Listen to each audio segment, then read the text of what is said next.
Welcome to the Bacon Tribune, issue number 2. I am PiggyBank, and I will be bringing you some news, along with my opinions and reactions. As I mentioned yesterday, I will be switching up my news sources as often as I can, and today we'll be going with Polygon for the source of news. So, without further ado, let's get into the first article. It says, Cloud-based gaming PC Shadow may finally be ready for prime time. Okay. These days, the world seems to be moving away from owning material goods, as in the physical releases. Okay, that's an interesting way of putting it. In the video game business, this trend isn't just manifesting in the transition from physical to digital games. Okay. The industry appears to be convinced that streaming is the future of game distribution. One company, a French startup named Blade, is putting a bigger bet on that possibility than most others. Bladesoft launched its cloud gaming service, Shadow, in California this past February following a successful debut in Europe in late 2016.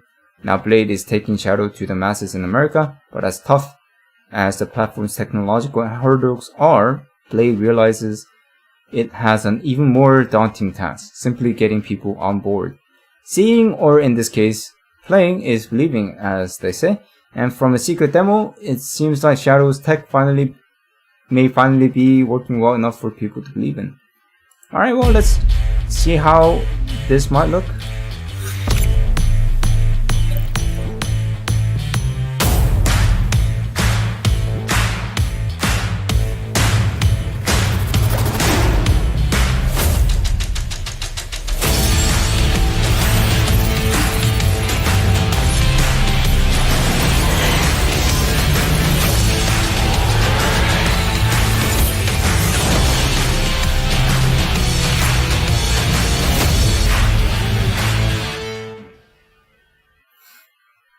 Okay, interesting. I think the most interesting part about that was that there was high-speed internet included, and it was showing like it going nuts, like going almost to 1,000 megabits, which would be a gigabit. But which is possible with internet, but it's not always possible for everyone, even if. Yeah, because it really depends on the location of where you live and if that's even possible for you to begin with. But the reason why that's interesting is because the biggest issue with streamed games in general is latency. It's not quite real time, just like streaming a video. It just, I mean, obviously it can't be like 10 seconds behind like YouTube that I usually stream on. It's gotta be way less designed for gaming, but it's not quite as low of a latency as actually having the console or PC in front of you and playing that way. So for hardcore gamers, it may not be the best way for them. So yeah, that's interesting. But having said that, I've never actually played a streamed game, so I don't know how bad or good the latency can be. So, yeah. But yeah, how Shadow works. The idea behind Shadow is paying for streaming access to a powerful cloud-based gaming PC that would cost approximately $2,000 to build. Of course, that would just be the initial outlay. As time went by and the machine aged, you might be inclined to spend more to upgrade the key parts, like the graphics card, yeah. But with this streaming, you wouldn't need to upgrade because they do the upgrading for you. Part of Shadow's appeal is that Blade will handle all of that for you. The company promises to periodically swap by components for newer ones, always keeping the PC up to date so that it can run the latest games on max settings. Shadow's NVIDIA based graphics solution is approximately equivalent to GeForce GTX 1080. With 16GB of video memory, twice as much as the amount a consumer-grade GTX 1080, and Blade is now upgrading its Intel Xeon CPU to a newer model that delivers up 30% more performance. Interesting. So this implies maintenance. So that means, as with a lot of online games, you might notice times where the server or it would technically be servers, but yeah, servers are going under maintenance, and you would have to wait until that's done to play. Pretty standard stuff, honestly. Alright, Shadow works through an app that lets users access their PC from a wide variety of screens, including Android, iOS, Mac, Linux, and Windows devices, as well as certain smart TVs. The app only relies on the local device for decoding a stream video feed of whatever you're doing on the cloud PC and for uploading your inputs. A small optional console known as the Shadow Box will let you hook up local peripherals such as a mouse. Pretty cool. Blaze technology adjusts the fidelity of the experience on the fly, depending on the device power and available bandwidth. Okay, so since it's a streamed video, I see. So this is another issue with streamed games. Much like a streamed video, you're not ever going to get the full fidelity of that powerful computer that it's being streamed from. So sort of, even though the server that they're using may be super powerful and, you know, sending like high fidelity stuff, it's up to your internet to decrypt that video and see it. So if your internet isn't like super good, then you're gonna have to watch the video feed at a lower resolution, which means there was no point to having a super powerful computer sending you the video to begin with. Yeah, might as well just play on your cheaper PC at that point.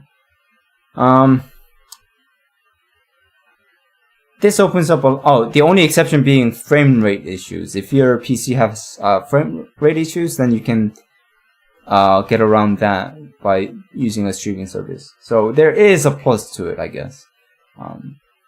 This opens up a lot of possibilities for people who wants to play graphically intensive games without being tied to a massive tower PC. Yeah, but like I said, it won't always work perfectly. You could play The Witcher 3 Wild Hunt at 60 frames per second and send it to your working laptop via Wi-Fi during your lunch break, and then transition seamlessly to your smartphone to stream the game via 4G on the toilet. Okay. As long as you could pair a proper controller to your phone, that is. Shadow gives users a full Windows 10 based PC, but of course, you're not using a device with a mouse to access the service. It can be a pain to navigate around the computer to, say, a touchscreen. Thankfully, Blade is introducing a free add-on for its mobile app called Shadow Beyond, which organizes the files on your PC into simple categories like games, music, photos, and documents, with a touch-friendly interface that's better suited to screens like TVs and tablets. From here, you can tap to play something. Shadow will automatically boot the required service, like Origin or Steam, and launch the game.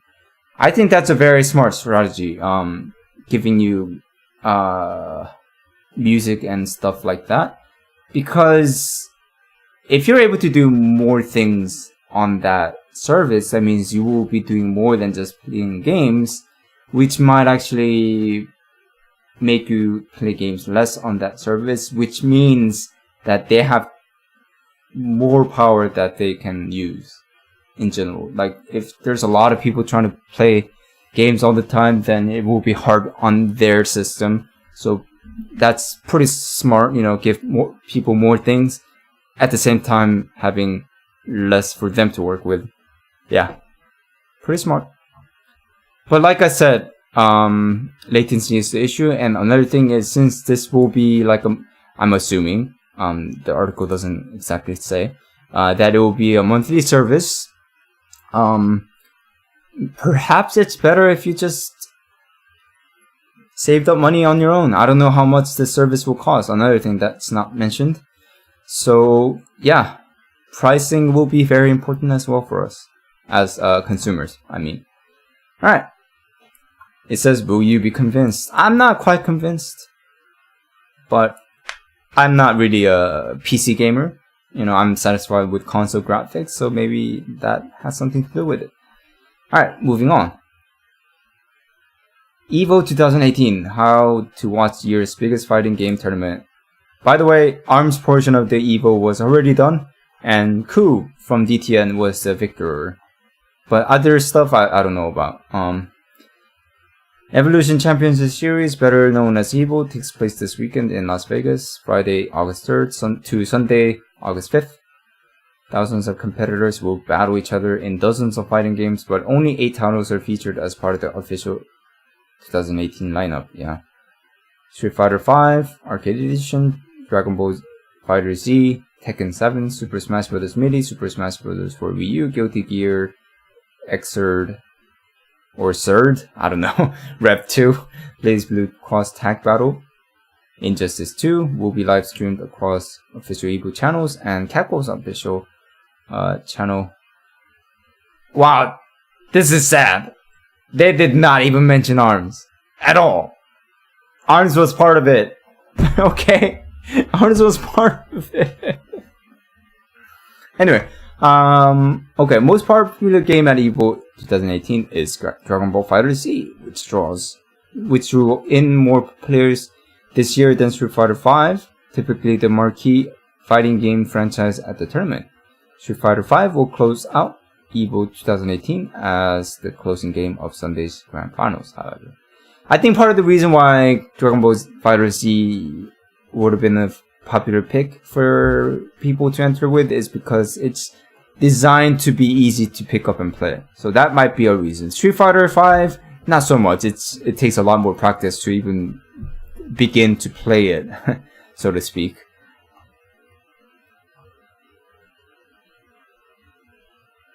Yeah, Friday, August 3rd, EVO Day 1, Street Fighter V pools, Dragon Ball Fighter Z pools, Super Smash Bros. It's not even mentioning ARMS. This is so sad. Too sad. Yep, but if you would like to see the full schedule, you can either, you know, come to Polygon like I said, or you can check out the EVO official website to get more details. I'll leave the links in the descriptions. If you're looking for something else, EVO 2018 probably has that too. Side events for games like Pokken Tournament, Marvel vs. Capcom, Infinite, and Ultra Street Fighter 4 will take place at EVO, and some of those games will be featured on official streams on Friday and Saturday. Again, no mention of ARMS. Even if ARMS was considered a side event, they didn't mention it. Very sad. Oh well. It takes me 2 years to finally face the new Doom. What do you mean? This doesn't really make seem like... Oh, it says essay on it. So let's skip essays. Backlog week, yeah. I'm here mostly for the news, so... Horizon Zero Dawn is becoming a board game. Whoa, interesting. From the team behind Dark Souls and Resident Evil board games. Horizon Zero Dawn is getting a second life as a board game, courtesy of tabletop Mavens, Steamforged Games. The company announced that it will soon launch a crowdfunding campaign for a tabletop to take on the well-received PlayStation 4 exclusive, much like it's done with its other video game spin-offs in the past. There is not much to see from the proposed Horizon Zero Dawn project yet, although the Steamforged blog post has some renders of playable pieces based on Aloy and one of those robotic animals, a scrapper, that inhibits her hand. Let's take a look at some of that. Ah, okay, that looks pretty cool. Sorry, I will not be doing the cool. That looks pretty cool. I don't know how much of this detail will survive on the full board game. Often, you know, pieces can be quite small. I don't know, maybe it will be big. Who knows? We don't know, but that looks really good. This looks good too. Oh, maybe this wasn't... I mean, maybe... I don't know. Maybe it is supposed to be part of the board game. But this looks more like it's possible for like a board game piece. Yeah. Pretty cool. Pretty cool stuff. With the blessings of Sony Interactive Entertainment and Guerrilla Games, which developed Horizon Zero Dawn, we'll likely see even more nice touches with the finished version. Okay, cool. A Kickstarter crowdfunding campaign for the board game is forthcoming, with no details yet on the campaign goal. But considering Steamforged's... That's kind of hard to say. Steamforged's success with its previous Kickstarter campaigns, including board games based on Dark Souls and Resident Evil 2, it seems likely that Horizon Zero Dawn will also be funded. Yeah. Stay tuned for more info and maybe dive back into Horizon Zero Dawn during your wait. We recently did and found an adventure game that remains one of the decade's best. Yeah, I heard great things about Horizon Zero Dawn as a game as well, so yeah. Definitely check it out if you haven't yet. Fortnite ditches Android's Google Play Store, will release direct to players. Huh. I wonder why. This is a big move from Epic Games. Alright, let me read this one real quick and summarize this one for you. It might be a little complicated. I see. So, Epic wants to have a direct relationship with our customers on all platforms where that's possible, it says.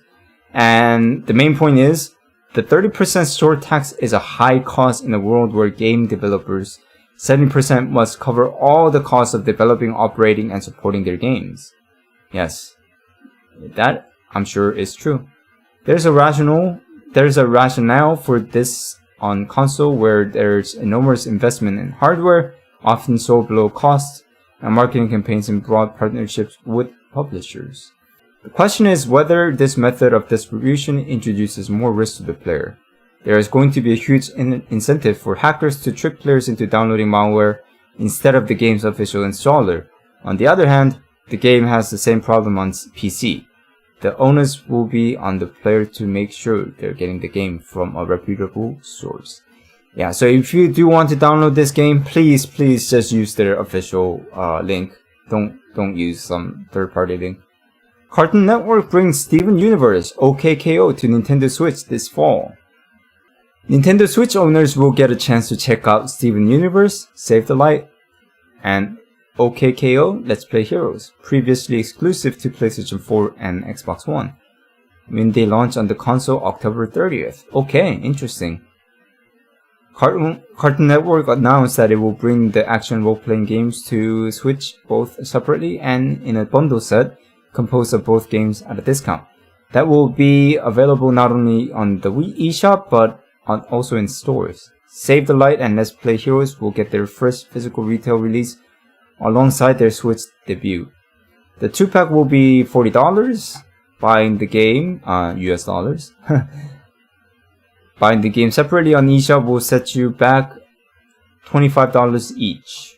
Interesting. The physical set will be available on PlayStation 4 and Xbox One as well as Nintendo Switch. And you can check out the box art below. All of these options will launch simultaneously.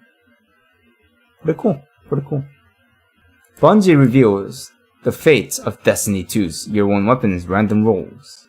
Players will be able to earn some old guns with new perks. In this week's at Bungie, the studio revealed the fate of Year 1 weapons. Many Year 1 weapons and armor will be retired in Destiny 2's second year, making them completely unavailable to players who haven't earned them yet. Players eager to have everything in their inventory only have a few weeks left to complete their collection. Bungie clarified which weapons and armor will be retired in September. The Year 1 weapons and armor will be removed from Vanguard, Crucible, Gunsmith, Meditation, Trials of the Nine, and Iron Banner vendors from Forsaken is released. The emblems given out by the Gunsmith, Meditation, and Cade 6 stashes will also be made unavailable. Cosmetics and seasonal rewards for Vanguard, Crucible, Trials, and Iron Banner vendors are also entering retirement. Well, pretty standard for this type of game. While all other gear mentioned above will be retired, everything will be replaced with brand new weapons and armor sets in Forsaken. However, these new items will be part of the random roll system, which causes weapons to come with different perks each time they're acquired. Interesting. Included in the random roll system are also a few fan favorite weapons that are set to return in Year 2, Bungie reveal. Pretty cool stuff, if you like playing Destiny 2. Overwatch nerf weapon line adds Diva's Blaster.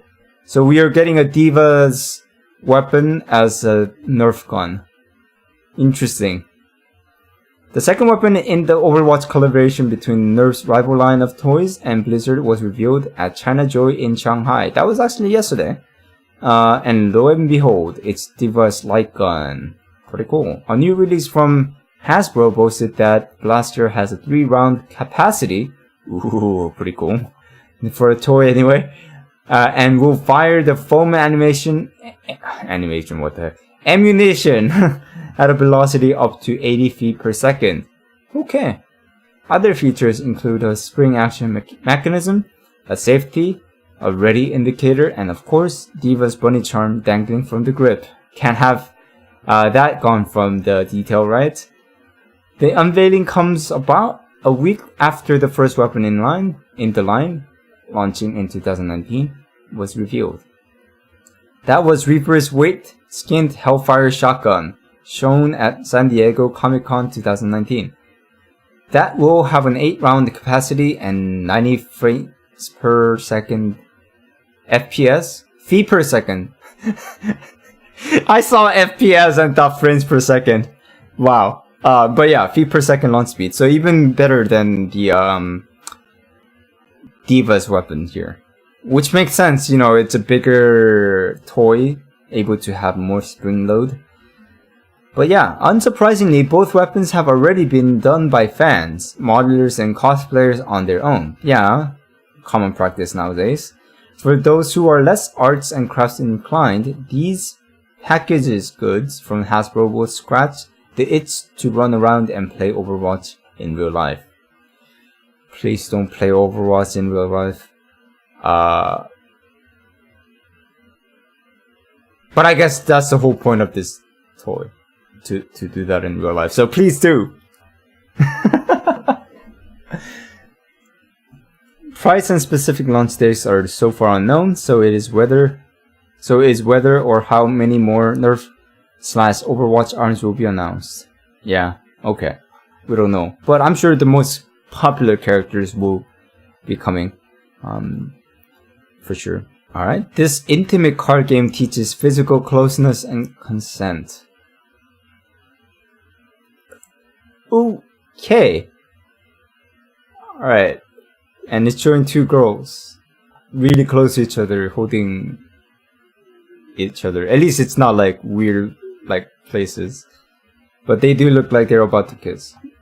Intimacy is a new card game out this week in which players touch one another with their hands and discuss their feelings about physical connections. Okay, definitely not like Uno where you can just play with anyone. It's gonna have to be like in between really close friends or like really close people in general, like a couple. Yes. Yes. Created by Aubrey Isaacman, it's designed to promote physical consent as well as closeness. The game features cards that suggest a particular way of touching with hands, say touching another's forearm. Okay, pretty mild there, so maybe it's not as bad as I thought. Other cards prompt discussion about physical and emotional intimacy. According to the game's description, intimacy includes mechanics for asking and getting consent from other players, providing tips and resources on how to have conversations around consent and establishing boundaries, as well as a section in the rulebook for post-game aftercare. Aftercare. Right. Oof. So, oh man. I feel safer now. Working with artist Terrence Tolman and writer Saf Davison, Eisenman designed Intimacy during her BA in Art, Design, Games, and Playable Media at the University of California, Santa Cruz. Intimacy was originally aimed at people like me who want to use games to make strong connections with other people and experience emotional moments, Eisenman told Polygon. Throughout development, I've thought of my autistic brother who could use the game to practice his social skills. I've also connected with advocacy groups who say it would be a great healing tool for survivors of sexual assault to feel more comfortable with being physically and emotionally vulnerable with others. You know what? When they put it that way, I can't say anything bad about them anymore. I commend you for making this game, and I commend you, Polygon, for covering it, because it's really weird at first until you explain this part. Maybe you should have put that in the beginning. Just saying. Intimacy is available for now, available. Oh my god, I said for now. Intimacy is available now for $25.99. Bungie breaks Destiny 2 this month, but only for a week. What do you mean breaks? What do you mean? All connections will be disabled the week before Forsaken. I see. The ability to access any of these items will be completely removed when pre-patch hits on August 28th. So your old stuff, basically. Players won't be able to reprint any emblems or exotics in that week. Considering that the pre-patch will introduce the new weapons changes to Destiny 2, everyone will likely want to have a copy of each exotic before the feature is removed and replaced with the improved collection tabs in Forsaken. Bungie also revealed that Nightfall Strike scoring will be turned off completely at the start of the pre-patch. However, the developer did not announce when or if it will return. Instead, Bungie promised that it would reveal more information on strikes in all forms before the expansion is released. Destiny 2 Forsaken launches on PlayStation 4, Windows PC, and Xbox One September 4th. I see. Interesting. So yeah, the expansion also takes away old stuff, which is interesting to say the least. The classic high-tech board game Dark Tower is coming back in 2020. Ooh, that's pretty far away. That looks pretty cool. There's like a tower and some words in there. Restoration Games made waves when... Oh, made waves. Restoration Games made waves.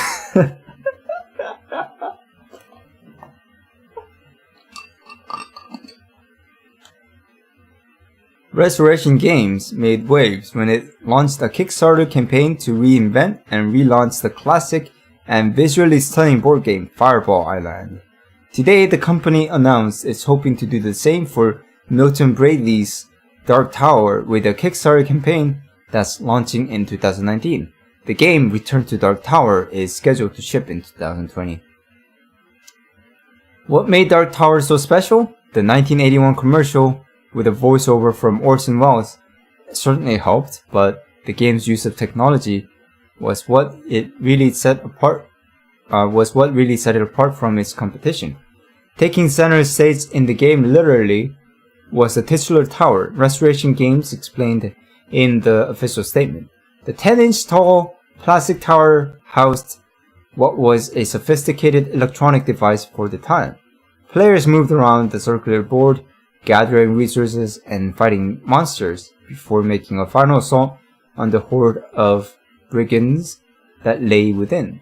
All the while, the electronic power generated encounters, ran the bloody battles, and even haggled with players in the bazaar through a series of leaps and flashing LEDs numbers on the screen. Interesting. So it was like an RPG, but in a physical board game form. Let's take a look at the commercial from 1981. Last night I journeyed backwards in time to the medieval world of Dark Tower. In this amazing game, I had to find 3 keys, lay siege to the tower, and defeat the enemy within. Each move was a challenge. The computer kept track, giving me secret information, pictures, sounds, surprises. Then, ahead of my opponent, I made my move. The battle was joined. And I was victorious. Dark Tower.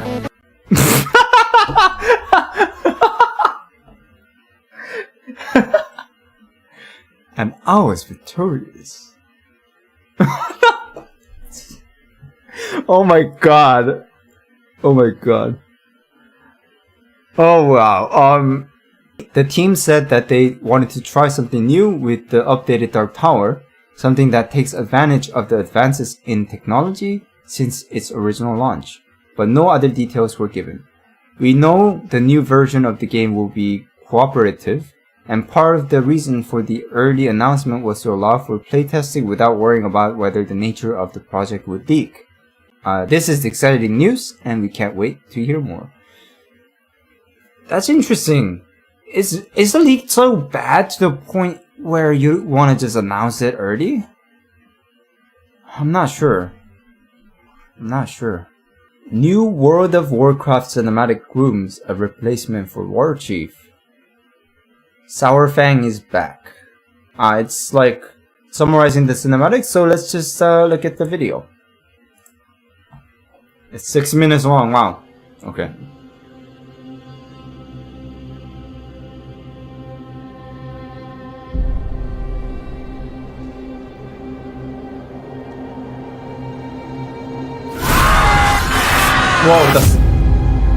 Whoa, that gave me a jump scare.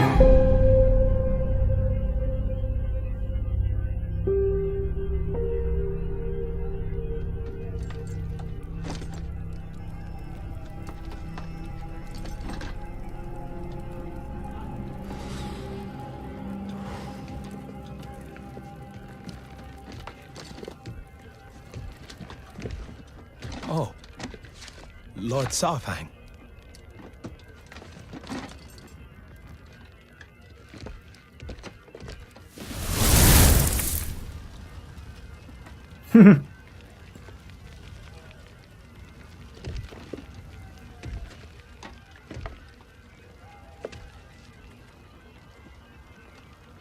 Man, this guy must be heavy for his footsteps to make those thumps. Do you think? Too many.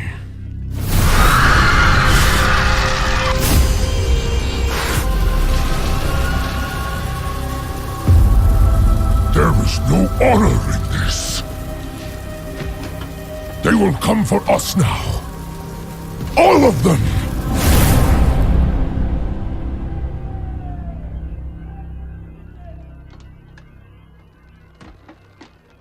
My father, Hikazi. He fought with you in the Third War. He told me stories. How you could cut down 10 enemies with a single blow. 10 enemies with a single blow. This be my first battle. Interesting accent. What should I do? Don't die. Yes, of course. But if I do fall, may it be with honor in glorious combat. There will be no glory today. Don't die. Wow. I don't know why, but that just reminds me of, wow, he just took off his... pain. Yeah, but what I was gonna say is, don't die. That just makes me remember the lines that people like to say. Get good. Come on. I see, that necklace was from this person. You have earned your warrior's death, my son.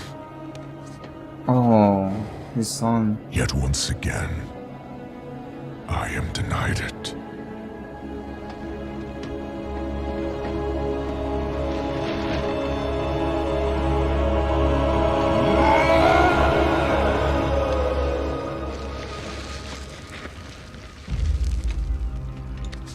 What are you doing? Claiming what is mine.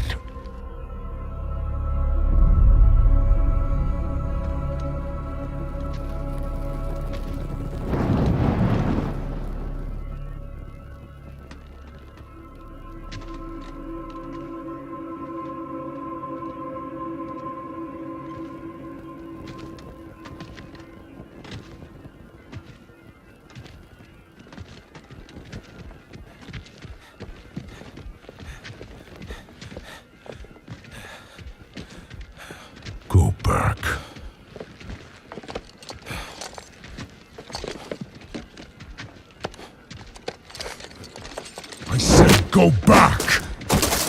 Live another day. Go back to your father. I can't. He's dead. The Horde. It's all we have. So, you know me. Is that it? What I've seen?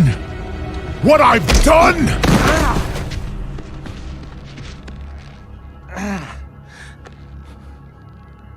Oh, give up, boy.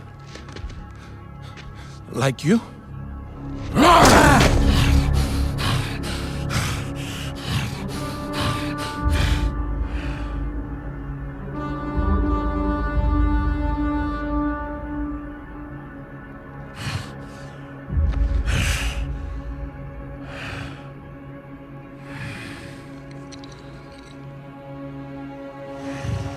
Oh. Live another day.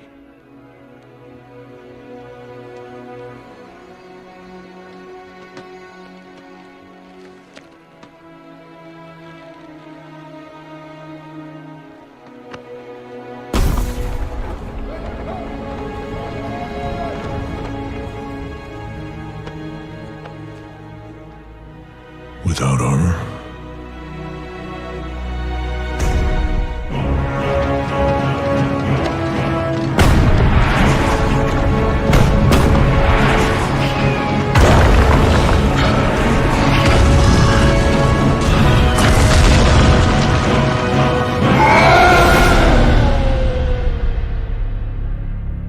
Pretty cool. Pretty cool.